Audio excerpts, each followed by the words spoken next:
সংগ্রামী চেয়ারম্যান জননেতা অ্যাডভোকেট আনোয়ারুল হক। জননেতা অ্যাডভোকেট আনোয়ারুল হক। আসসালামু আলাইকুম ওয়া রাহমাতুল্লাহ।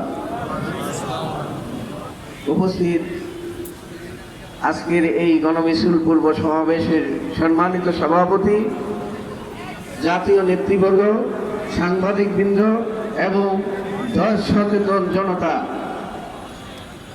আমি একটা ইংলিশ প্রবাদের কথা বলবো, silence is the best revenge.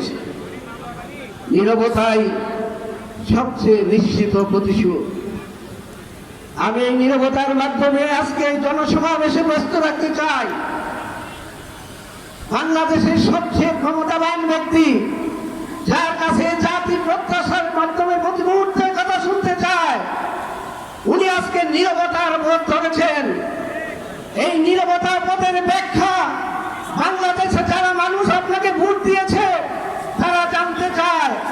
আপনি বলেছিলেন ইউ হ্যাভ এ প্ল্যান।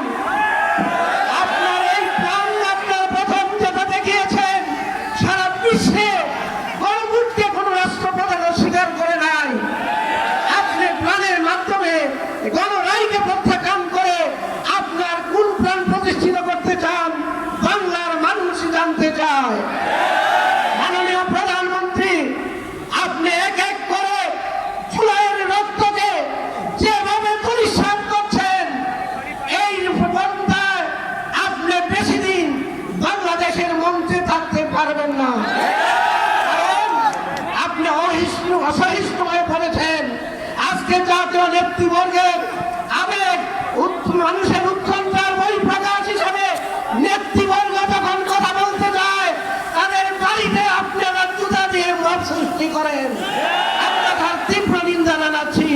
আশা করি আপনার নীরবতা ভেঙে মানুষের কাতারে ফিরে আসবেন, বাংলাদেশে শান্তি প্রতিষ্ঠায় সহযোগী হবেন। আসসালামু আলাইকুম। সংগ্রামী ভাই এবং বন্ধুগণ, 11 দলীয় জোটের উদ্যোগে আয়োজিত আজকের এই বিশাল বিক্ষোভ সমাবেশে এখন বক্তব্য রাখবেন